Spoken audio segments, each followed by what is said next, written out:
Hey folks, this is Jake Davis with a different kind of video for you today. A few weeks ago, or less than that, I said that I was thinking about maybe doing classic wrestling reviews. The whole deal is with this because, well, mainly because of modern wrestling, there's not a lot of crowd attendance. Everything kind of feels depressing and bland, even though I'm definitely going to watch and probably even review this weekend's In Your House event for Minutes T. That on top of the fact that there's really no new movies coming out theaters, no new releases, even though I absolutely love the idea of the rise in uh, drive-in theater popularity. I hope this continues well after the Corona riot slash fear Olympics of 2020. I hope the drive-in movie theater craze continues because I would genuinely like to see a return of that. Far more interested in drive-in movie theaters than I am film theaters with recliner seats where douchebags sitting next to me can kick off their shoes and I get to smell some guy's socks during my 2.5 hour action movie that I paid $15 fucking to watch. Anyhow, what I wanted to do today, on a whole side rant there. What I wanted to do today was my first ever classic wrestling review. Now, these things may bounce. I'm going to call it old school wrestling on my channel. I plan on doing more than one of these. They won't be like my wrestling recaps or even my Booker mode, which I am going to do another Booker mode soon. I know I've been saying I'm going to do a retro review soon, but I've been so put off by it, and I've been putting it off so long now. I kind of feel like I have to rewatch the movie that I wrote my retro review for to make it feel legitimate. Because it's been over a month since I saw the movie, and almost damn near as long since I wrote my my bullet points for it. So it's like I feel like I have to refresh myself on the film I already refreshed myself on because I put off doing my retro review for so long. Oh my god, I'm just rambling. Anyhow, today I'm talking about King of the Ring 1996 from Milwaukee, Wisconsin, held on June 23rd in the Mecca. What a terrible name for a venue. Now, the reason I'm doing King of the Ring opposed to like I said, if I'm going to do more of these retro, these classic wrestling things, I may talk about particular runs and companies. I may talk about feuds or storylines or particular events like this one. But I wanted to go with King of the Ring because King of the Ring 96 is before I started watching wrestling and became a wrestling junkie. And it's also something I'm not really totally familiar with. I went into this knowing who was fighting for the title in the main event. I went in knowing who won the Royal Rumble. The King of the Ring. Very famous winner for the King of the Ring, a star-making performance. And I wanted to see what the hype was. What was the event building around this particular breakout moment for one specific wrestler. So let's get into it. The show starts with and also because it is June, I wanted to do something relevant to this time of the year. So yeah. And yeah. I didn't want to do King of the Ring 98 because I've seen that show many times. Lots of people have uber analyzed that particular show. And I don't know. I just didn't feel like doing it. It is a better show than this show by far, because even though it's kind of a one-match show, there's other matches on that show that are good, and this isn't even a one-match show. This is a 2-promo show, or a 1-promo show and 1 amazing promo. Anyhow, 4 minutes of build-up here.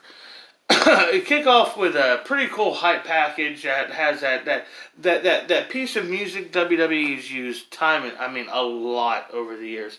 It kind of sounds like a knockoff version of Bishop's Escape from Aliens. They hype the whole card, which I thought was kind of cool. And then we go to the show. The show kicks off our 3-man commentary team Vince McMahon and Jim Ross in commentary. They introduced him the whole show, letting you know. And Owen Hart comes down to ringside, cuts Vince McMahon's intro off, tells him to come to, okay, I'm here to give you my professional expertise opinion. So let's go sit down and get this thing going. Got to agree. Owen Hart on commentary is really, really great throughout the course of the show. So we kick off the show with the first semifinals match: Stone Cold Steve Austin versus the Wild Man Mark Marrow with Sable in his corner. Oh man, so much to say here. This is really the reason to watch the show, because Steve Austin, this is the evolution of what becomes Stone Cold.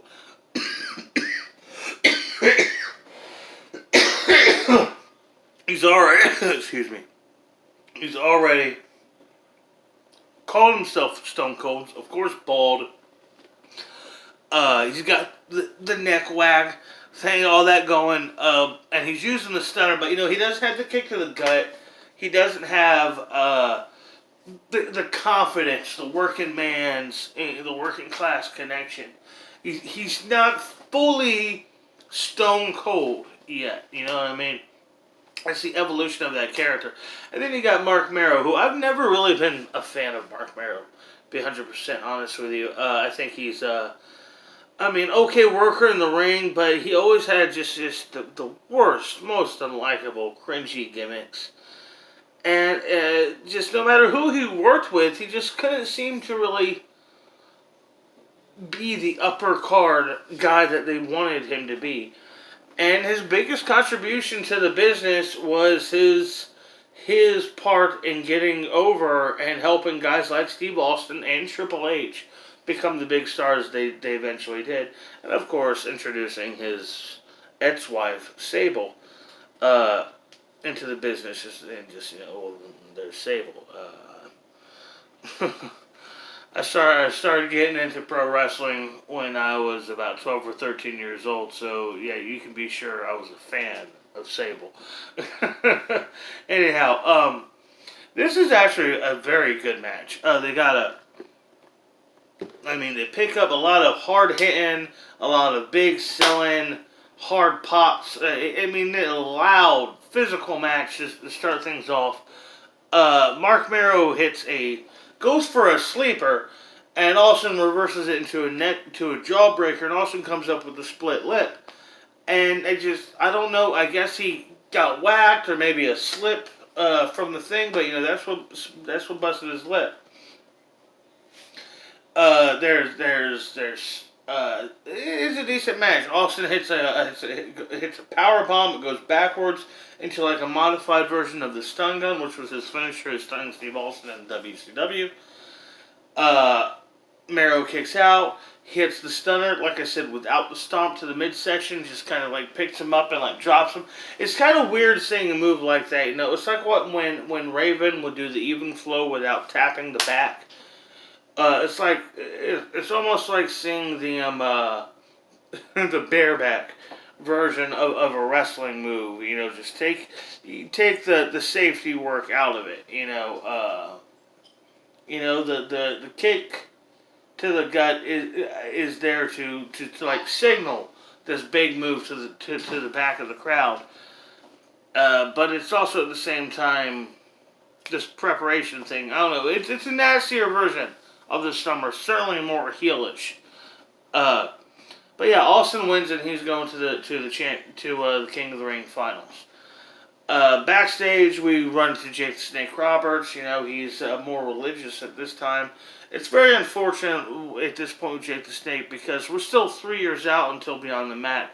So the most, and from Heroes of Wrestling, so we're a few years away from rock bottom with Jake Roberts, and how they're selling this as this redemption story and retribution angle for Jake is, it's really sad to go back and watch now, because the suffering that's in front of him.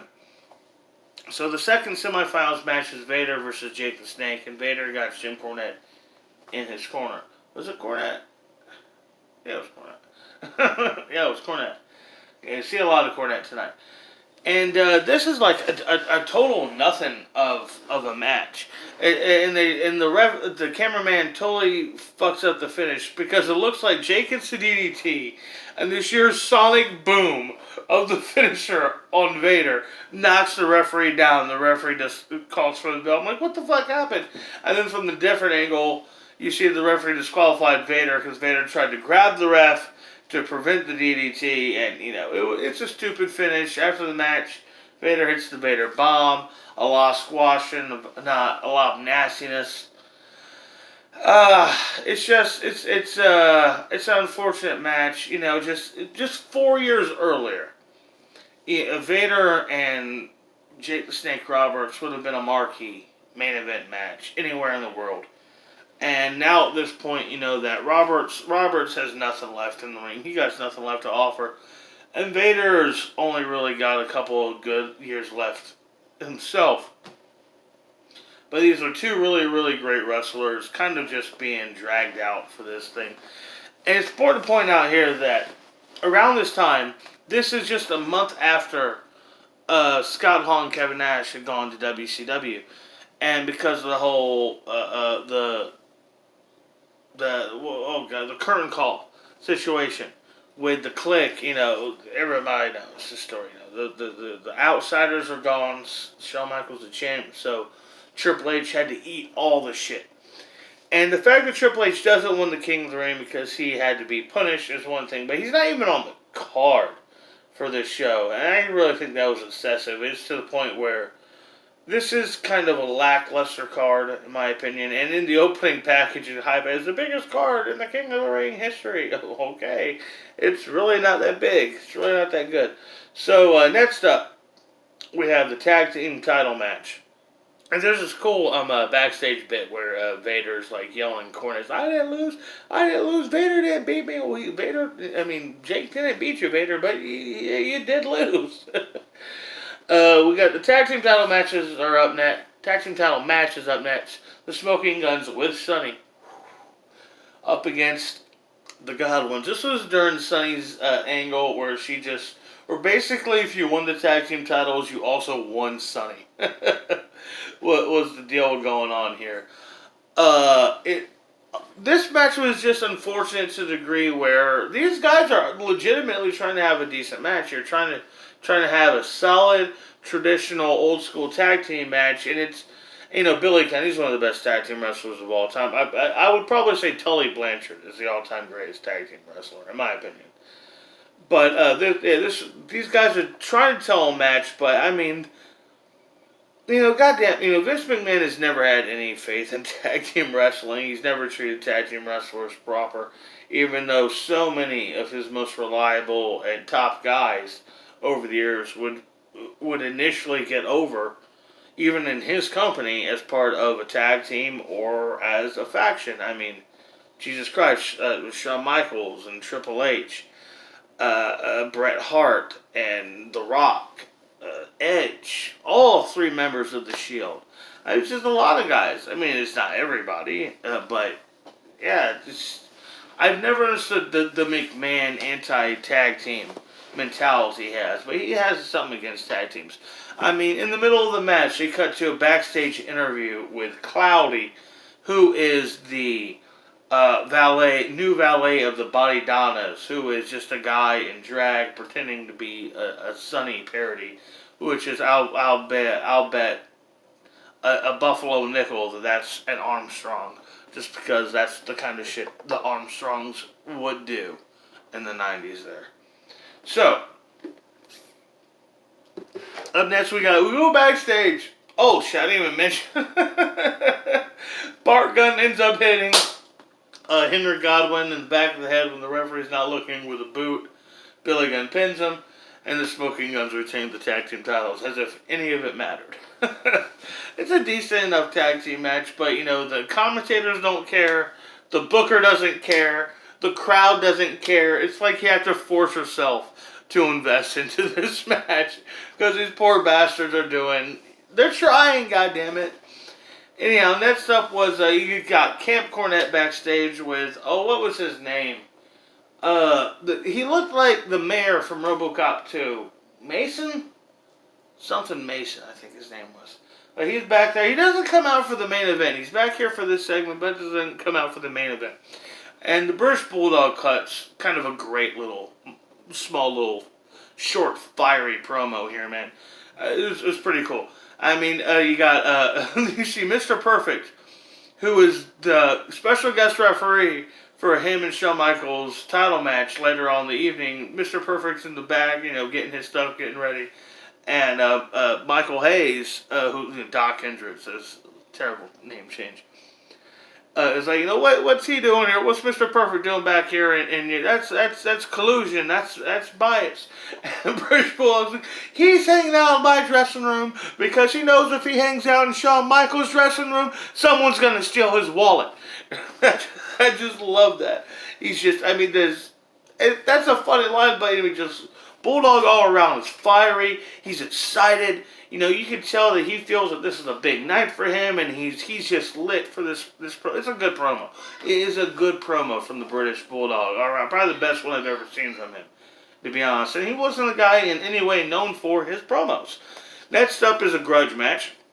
The Ultimate Warrior versus Jerry Lawler. Oh boy. Jerry Lawler is talking his whole goddamn way to the ring. I mean, from starting to the entrance, he goes up to the King of the Ring platform, he walks to the ring. I mean, he starts by shitting on the Brewers. And then he starts making fun of the people in the crowd. He starts making gay jokes, man. I mean, by the end of it, by the time he gets to the ring, he's called every person in Milwaukee an alcoholic and every woman in the arena a fat, ugly beard. It is a nasty promo he cuts. The Ultimate Warrior comes out. He gets jumped by the King. King hits him from behind with the scepter, then chokes him a bit. Then chokes him with the scepter. The referee doesn't DQ him. Then he chokes him with his wrist tape. No DQ. Ultimate Warrior hits some clotheslines. He does this fishman face bullshit. He hits a shoulder block, not a flying shoulder block, not the big splash. He just hits a shoulder block and pins Jared the King Lawler. This son of a bitch couldn't be bothered to hit his finisher on a pay-per-view payday. What a lazy sack of shit. This was a garbage match. Even for the squash, I mean, it would have been better to me if they would have just had Jerry Lawler come out and talk for an extra 5 minutes, putting down everybody in Milwaukee, because that was far more entertaining than the match that preceded it. They go backstage. We see Gruel Monsoon checking on Jake Roberts to see if he's okay. They've been hyping the whole night, building up to how old Jake Roberts is. He's 41. Or if you check with Owen Hart, Jake Roberts ages 4 or 5 decades during the course of this night. He starts at 41. By the end of the night, he's fucking 90. But they're talking about Jake Roberts and his age and his shoulder. He may not be able to continue. But totally glance over. I mean, like, they say it, but they, totally, play off like it's nothing. That Stone Cold Steve Austin had to legit be rushed to the hospital to sew up his fucking mouth because of the split lip he had against Mark Marrow. The legitimate real-life injury is played down to build up for the kayfabe storytelling. I love it. You wouldn't see that kind of disrespect towards a real injury today, but I loved it. I don't know why. I guess it's just the cynic in me here. Next up was Mankind versus The Undertaker. Now,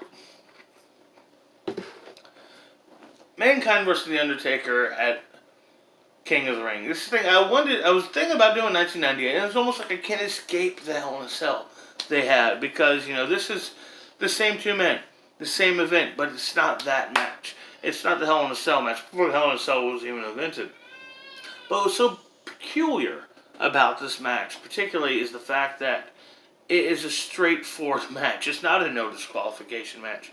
And watching The Undertaker versus Mankind without any shenanigans. I mean, there's shenanigans, but not not open shenanigans. Just as a straightforward singles match is like seeing a PG-13 RoboCop movie. it's not quite right. It's not what you asked for. I mean, there's even a spot in the match where Undertaker brings in a steel chair. He brings a steel chair to the ring. He goes to hit Mankind with it. The referee, Mike Chioda, totally turns around, walks over to start talking to Paul Bearer, so he could totally miss all the chair shot shit. It's ridiculous. The finish comes. Oh, also this great opening where Paul Bearer's coming out. He doesn't have the Undertaker. He's he's trying to wave the Undertaker out. Undertaker's not coming. And the lights come out, and the Undertaker's perched up on top. I mean, perched like the Crow or like Batman, gargoyle shit on top of the top rope, and then dives with a flying clothesline on Mankind. Badass opening to that match, by the way.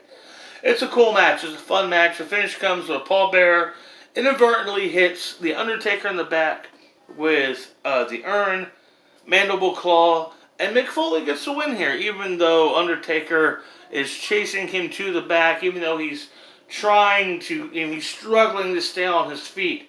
He's still got fight in him, they had Undertaker loose as strongly as they possibly, while keeping him booked as strongly as they possibly could, which was a very Taker-esque thing. I mean, there's one time where literally every heel in the whole roster ran down to jump the Undertaker just so he could lose a match.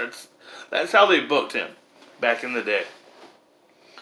Well, now he just gets hit with a finisher 5 times in a row and it's over. We go backstage with Mr. Perfect, talking about he's a perfect ref. He's going to call right down the middle. Shawn Michaels walks by. You better call right down the middle. I ain't forgot about WrestleMania 10. And pretty like he's nervous. I'm Kurt Hennig, man. I'm right down the middle, kind of shit. Short but kind of meaningless promo. Next up is the Intercontinental Championship. Goldust defending against Ahmed Johnson. I guess a whole build up to this involved sexual assault. Homophobia and sexual assault. This is the whole build up for this match. And, I gotta say, it's just around this time I realized that, we have Terry Runnels, Irma Marlena, Sunny, and Sable. It dawned on me, those 3 women, plus, Britney Spears, Christy Swanson, Sarah Michelle Gellar, Pamela Anderson, Anna Nicole Smith, Heather Graham, Christina Applegate. It's like busty blondes were like the main natural resource for America in the 1990s. This was a decent match once again. 2 big guys beating the shit out of each other. A lot of surprising spots, a lot of high flying kind of stuff. The finish was kind of really fucking stupid in my opinion. Goldust got the sleeper. He chokes out Ahmed Johnson. And instead of the ref checking the hand for 3, instead of him letting go of the sleeper and just pinning him, he uses mouth-to-mouth resuscitation, calling back to the thing in the bill, the sexual assault thing, again, to try to wake up Ahmed Johnson, which does. Pisses off Ahmed Johnson. He hits the Pearl River Plunge, which is basically just a Tiger Bomb. And we have a new Intercontinental Champion. It's a decent enough match, even though I guess the main intention of this was just to get the belt off Goldust, to put him in more of a main event program against The Undertaker, which unfortunately didn't really pan out. They do go backstage with Ahmed Johnson celebrating with a lot of the baby's faces. They got, champagne and everything. Oh, I got a text message and bloop. They got champagne and everything. Shawn Michaels comes up, gives him a high five and a hug. They got, the reason I point out is because they got, I can't remember the name of the character because it's not worth remembering or looking up, but they got Justin Incredible in his ninja luchador kung fu mask wearing era. I was like, oh man, this poor bastard. Don't worry, man, your ECW world title run was just a few years away.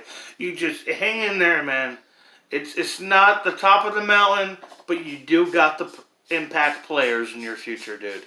You got greatness in front of you. Don't give up. I don't know why I'm saying this. It was fucking 24 years ago. Okay. Next up, Brian Pillman comes ringside to talk to Jim Ross, who he calls Jimmy, which reminded me of the Mrs. Foley's Baby Boy promo. He's got crutches, and holy shit, what a promo. Now, I may be wrong. I didn't finalize my research here, but I believe he was in WCW just a month or so before this. So Brian Pillman is very, very new to the company at this point. And he cuts this horrifically shocking, monstrous promo, man. He just shits on the whole. He just shits on Milwaukee. He says this company, this city is so terrible. No wonder Jeffrey Dahmer wanted to devour you all head to toe. I was like, holy shit! I mean, Jerry Lawler earlier in the night, standard heel promo.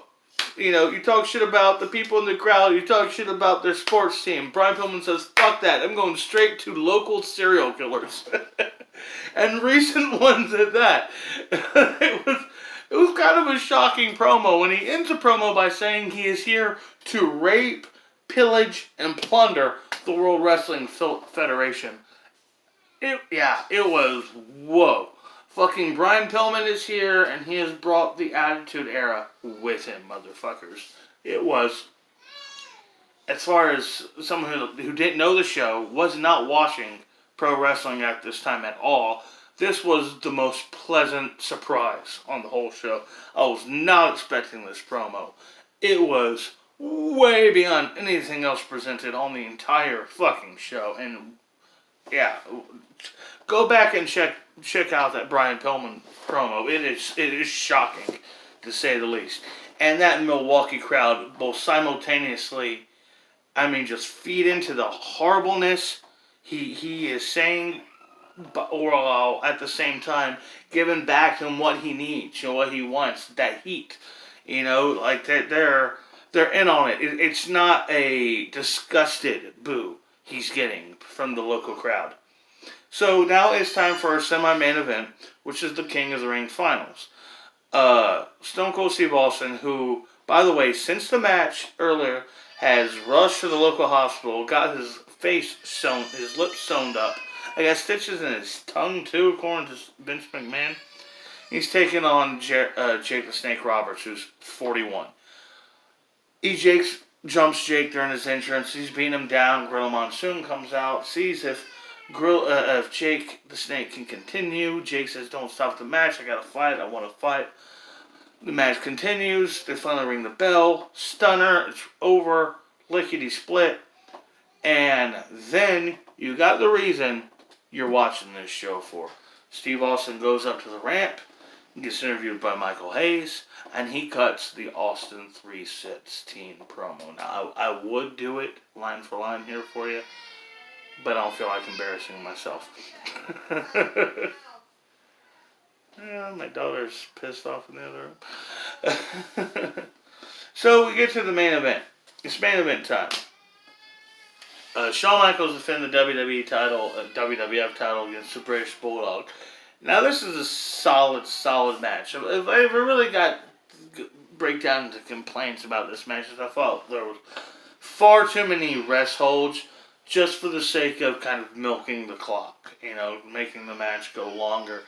But there was, that was the kind of style of this match. It was an interesting style. It was different from anything else on the card. Gotta give it to that. I mean, there's a Hurricane Rana off the apron to the floor, then a slow build up to the next spot, which is like a gorilla press slam over the top rope. Slow build up to diving. And then the match picks up, we get pile drivers and elbow drops and superplexes. And I don't like the finish, because look, the whole deal here is you got the Bullet special guest referee, which Gorilla Monsoon at the beginning tells Mr. Perfect he has to be on the floor. You have Perfect at ringside. You got Cornette at ringside.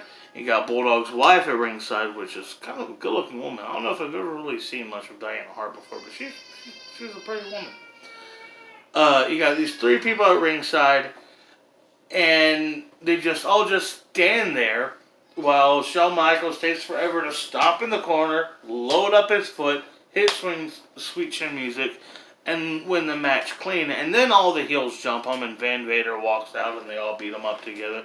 I'm like, well, what is the point of all this now? And then Owen Hart even gets off a commentary desk and gets physical in the ring. I just didn't understand the purpose of all these guys, all these elements being stacked against Michaels for the main event, just for absolutely none of it to play into the finish. Ahmed Johnson runs out, and then the Warrior runs out, Big Pop.